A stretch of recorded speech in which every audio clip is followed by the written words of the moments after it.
తాకట్టులో ఉన్న బంగారాన్ని విడిపించి ఆ రోజున్న మార్కెట్ ధర కట్టి మిగిలిన డబ్బును మీకు అందిస్తుంది కొమ్మూరి గోల్డ్. నమస్తే, నేను ముఖేష్. సీతమ్మ కొడుకు, నారసింహుని బిడ్డ, భగవత్ సేవకుడు రాఘవ శర్మ గారు మనతో పాటు ఉన్నారు. ఒకసారి వారితో మాట్లాడే ప్రయత్నం చేద్దాం. గురువు గారు నమస్కారం. శుభాశీస్సులు. ముఖ్యంగా చిన్నారి జాహ్నవి విషయంలో మీరు వివిధ మాధ్యమాల్లో మాట్లాడారు. ఏంటి సార్ ఆ పాప స్థితిగతులు ఏంటి? అసలు చాలా బాధాకరంగా ఉంది. ఎందుకంటే ఒక కన్న తల్లి శోకాన్ని మనం వర్ణించలేము. సో ముఖ్యంగా చిన్నారి జాహ్నవి పరిస్థితి ఏంటి? ఇంతకు ఆల్రెడీ దీని గురించి చెప్పినప్పుడు నేను ఏదైతే చెప్పడం జరిగిందో దాన్ని వాళ్ళు అనుసరించిన తరువాత యాజ్ ఇట్ ఈస్గా దక్షిణం వైపు వెళితే కొన్ని ఆనవాళ్ళు దొరుకుతాయని చెప్పాను. ఓకే, పాప ఫలానా సోమవారం తర్వాత మీకు దొరికినా అంత క్షేమదాయకంగా ఉండదు.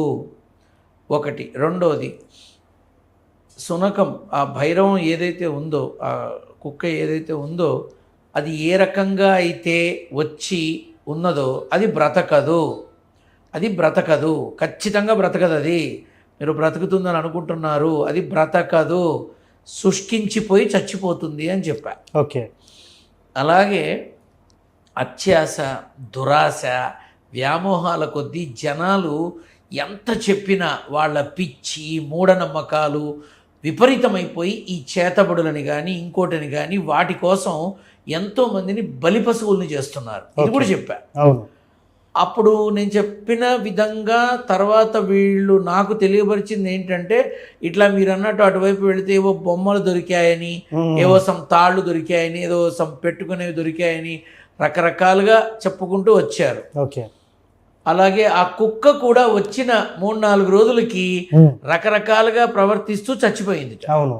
అప్పుడు నేను మళ్ళీ అడిగితే చెప్పా, కుక్కని కనుక పోస్ట్ మార్టం చేస్తే దాని కడుపులో కొన్ని పదార్థాలు విషపూరితమైనవి ద్రావకాలు దొరుకుతాయి మీకు అని కూడా చెప్పా. ఓకే. రిపోర్ట్ కూడా అదే వచ్చిందిట. ఓకే. ఇక్కడ విషయం ఏంటంటే, ఇప్పుడు పాపని ఈ మధ్య 2-3 రోజులుగా చూస్తున్నాను. నేను చెప్పిన తర్వాత చాలామంది దక్షిణం దక్షిణం దక్షిణం అని మొదలుపెట్టారు. ఈ జ్యోతిష శిఖామణులు, జ్యోతిష పండితులు వాళ్ళు ఏ రకంగా చెప్పారో నాకు తెలియదు.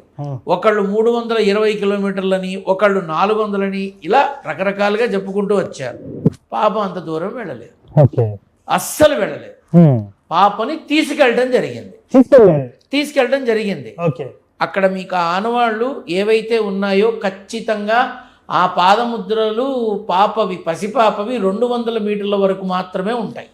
గమనిస్తే 200 మీటర్ల వరకు మాత్రమే ఉంటాయి. అక్కడ చూసుకోవచ్చు ఎవరైనా. ఇక్కడ రీసెంట్గా జంతువులు ఎత్తికెళ్ళాయి, కొండ చిలువ మింగేసింది, ఆ రకంగా జరిగింది, ఈ రకంగా జరిగిందని రకరకాలుగా మాట్లాడుతున్నారు.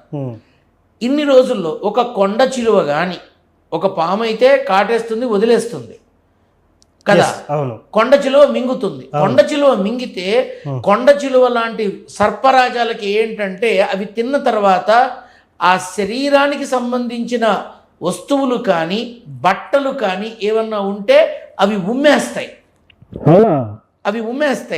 ఒక కొండ చిలువ ఏదన్నా ఒక మేకనో గొర్రెనో ఇట్లాంటి వాటిని తిన్నప్పుడు ఆ కొండ చిలువ వెళ్ళి చెట్టుకి చుట్టుకుంటాయి. ఎందుకని?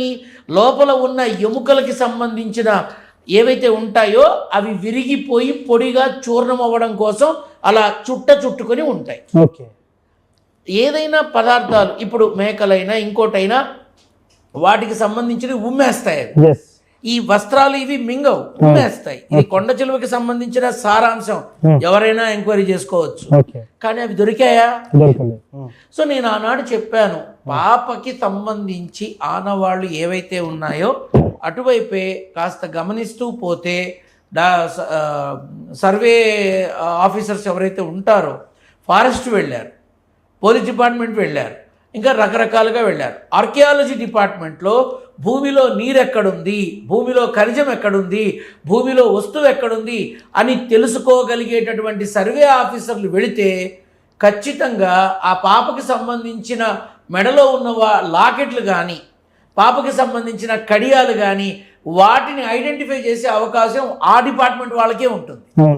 వాళ్ళు ఇంతవరకు వెళితే బాగుంటుందని నా అభిప్రాయం. అంటే ఇది ఒక సూచనాభిప్రాయంగా మీరు చెప్తున్నారు. ఖచ్చితంగా ఉంటుంది. ఎందుకంటే పాపని ఉమ్, చిట్టి పాదాలు, లేత పాదాలు ఎంత దూరం నడుస్తుంది, అవును ఎంత దూరం వెళ్ళగలుగుతుంది అవును ఆ మహాకీకారణ్యంలో. అవును. కాకపోతే ఇక్కడ మనం గమనించాల్సింది ఏంటంటే పాప పరిస్థితి కూడా కుక్క పరిస్థితే అవుతుంది అని ఖచ్చితంగా నేను తెలియపరిచింది అదే. ఒకవేళ పాప వచ్చిన ఉమ్, ఆ పాపని వైద్య సహాయంతో ఎంత తొందరగా మార్చగలిగితే అంత మంచిది. అంటే ఇప్పుడు మీ ఉద్దేశం ప్రకారం ఆవిడ బతికే ఉంది అంటారా?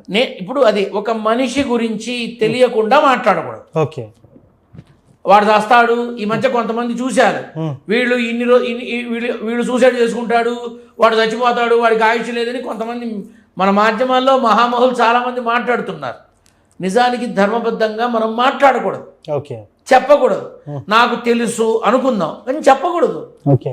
భగవంతుడు నువ్వెవడురా చెప్పడానికి, ముందు నిన్ను చంపేస్తా అంటే ఉమ్, మనం మాట్లాడకూడదు. Yes. కానీ జూన్ 3వ తారీఖు నుంచి, అంటే ఆ పాప చిత్రాన్ని చూసిన తర్వాత జూన్ 3 నుంచే ఆ పాప ఆరోగ్యం దెబ్బతింది.